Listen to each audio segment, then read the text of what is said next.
Malawi's President Lazarus Chakwera has appointed 4 new commissioners of the Electoral Commission following an order by the High Court.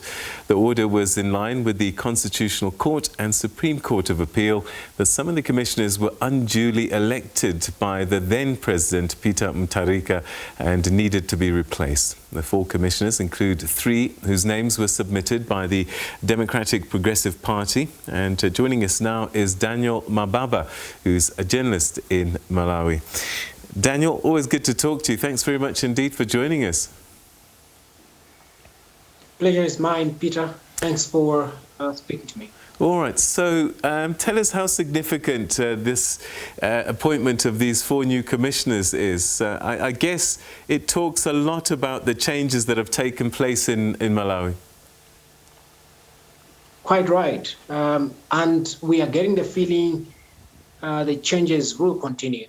This could only be the beginning, like you have rightly indicated, and there is that general feeling around that there will be more drastic, even more drastic changes that we are anticipating. But to your question, what this means, I think it puts to rest the ongoing tug of war that's been there between the Malawi Congress Party, which is one of the lead political parties in the governing alliance, and the opposition Democratic Progressive Party, like you rightly indicated. The court ruled that some commissioners were not properly appointed. The former president Peter Mutharika flouted some provisions in their appointment. He had appointed 4 to represent the Democratic Progressive Party when the law says there should have been 3 commissioners appointed from the DPP, and therefore the court looked at that law and nullified the appointment of all the 4 commissioners from appointed initially by the DPP. So winds of change, yes.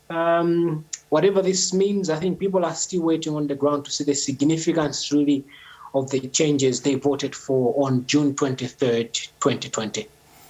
And the significance of electoral commissioners, I mean, they were central in the first set of elections that were eventually nullified. And so they can determine the course of a country's history. Very true. I have said it more than once on your show, Peter. The 2019 May elections was a sham. It was a fraud, and we were not surprised as journalists, as reporters following matters in this country, that the court ruled otherwise.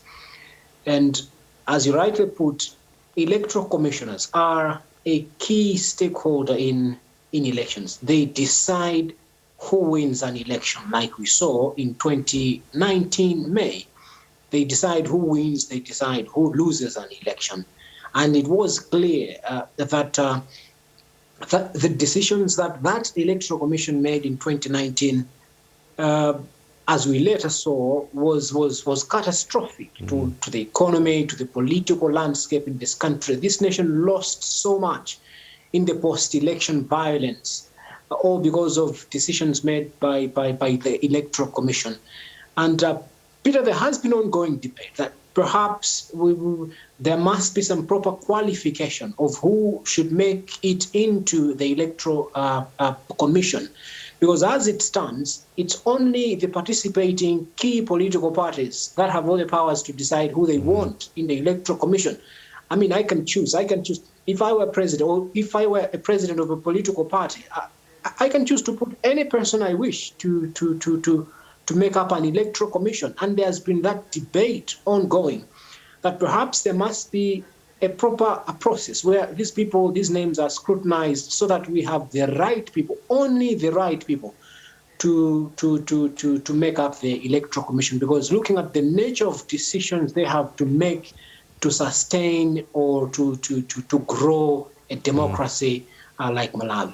All right, I suppose those are certainly the next steps, but I guess it's encouraging that even in the whole electoral drama of 2019, the courts in the end were the ones that saved the day, and it's a court order that's seeing these commissioners being replaced, and that gives some kind of confidence on two levels. One, the country can feel safe that the judiciary is not compromised, and that B, that perhaps the Electoral Commission will properly do its job in the next election.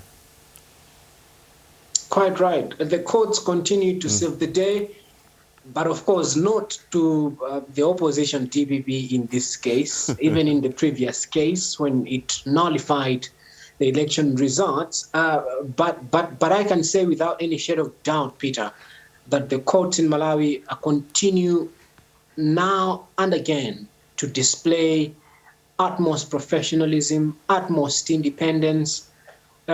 I read through the judgment nullifying the election of the 4 commissioners. Quite reasonable, quite rich judgment, and it's not surprising that the DPP could not even contest it further.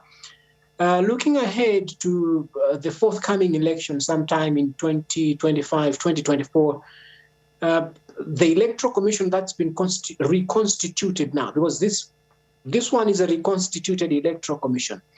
I think they will learn from the past mistakes, the 2019 mistakes.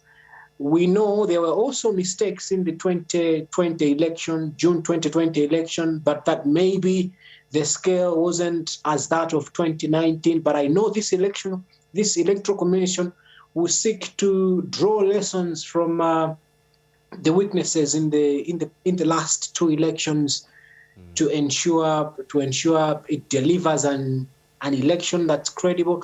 Because what is clear, Peter, talking to Malawians, gauging the mood on the social media, people are tired with fraudulent electoral systems. And Malawians will no longer be taken for granted, given what I saw in 2019 and 2020. And this Electoral Commission, the chairperson of this Electoral Commission has outrightly made it clear that he would like to restore trust in the Electoral Commission. And that's what we believe this commission will seek to achieve in the forthcoming or the future elections. All right, and perhaps finally, I guess all of these developments just help the name and the stature and the respect of the president of the country. Quite interesting. We are glad. We are glad our president is making headlines for all the positive reasons. You might have seen him recently clad in a Malawi Defense Force uniform, you know, showing off his physique and stuff. Very impressive. But look, he has so much goodwill from at least a majority of our citizenry. That's something like 60 to 70%. But I think Malawians are still yearning for the change they voted for on June 23rd, 2020. Malawians are getting, there's a feeling on the ground that that change is not coming as quickly as they would have wanted. And I guess all the positive things that you are learning or highlighting about this country, there is a different story on the ground. We've seen 2 fuel hikes in like 2 months. We've seen inflation skyrocketing, prices of basic commodities such as cooking oil doubling or tripling in some instances. And that's really the feeling on the ground. On the surface, people are happy. They saw a change after the election in June 2020, but when we get to the basics, life is tough. Life is tough for a majority of the people. Ironically, it is also the majority that voted this alliance into power, and therefore there's that balance. Do we just celebrate that we saw the change in an election while we sail in very difficult economic times in this country? Those are the questions that people have, Peter.